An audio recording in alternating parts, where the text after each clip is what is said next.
Winsor McCay had been giving chalk talks, making drawings on stage that changed as he modified them during his presentation. Little Nemo, Winsor McCay's first animated short with 4,000 drawings on film, was really the birth of animation in the United States. The film was distributed in theaters at the same time that McCay was using it for his vaudeville act. McCay made other films including his masterpieces Gertie the Dinosaur, 1914, and The Sinking of the Lusitania, 1918, a moving, dramatic film. He always saw animation as an art form. After 1910, New York City became an animation center. Animation there was linked to the comics and vaudeville with three main studios: the Bray Studios, Raoul Barre's, and Hearst's International Film Service.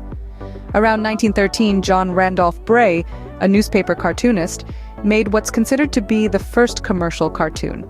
Bray also received a patent for making cartoons on translucent paper, so portions of the cartoon that moved could be added separately.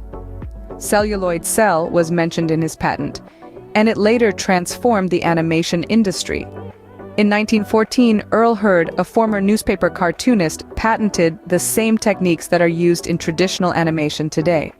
Raoul Barre, a French-Canadian newspaper cartoonist, set up a studio with William C. Nolan in New York. In 1914, Barre introduced the use of standard holes in the drawing paper and the peg system to hold them. It was Nolan who discovered the system of using a background drawn on a long sheet that could be maneuvered under the drawings to provide the illusion of character movement. Around 1915, Max Fleischer invented the rotoscope, permitting live-action movement to be hand-traced frame by frame. William Randolph Hearst opened an animation studio in 1916 and brought comics like Krazy Kat to the screen.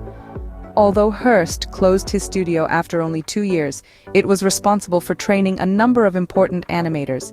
In 1917, Hurd joined forces with Bray. Bray's studio began making cartoons on a production line basis and served as a model for later studios. This studio employed young cartoonists like Max Fleischer, Paul Terry, George Stallings, Seamus Culhane, and Walter Lantz. In the early days, writers were unimportant to the making of animated films. Often the comic strip artist got credit for the film, and sometimes the animators were credited as well. Usually the artist-animators were responsible for creating stories and gags. Most often the film was split up among a number of animators, each responsible for his own section. Since the gags were so important, plots often were harder to find than the animator at retake time. Some animators did have a natural story sense and wove a simple plot around their gags effortlessly. The most successful cartoon studios in the 1920s were the three new East Coast-based studios formed by Pat Sullivan, an Australian, Max Fleischer, and Paul Terry. A young animator, Otto Messmer, went to work for Sullivan.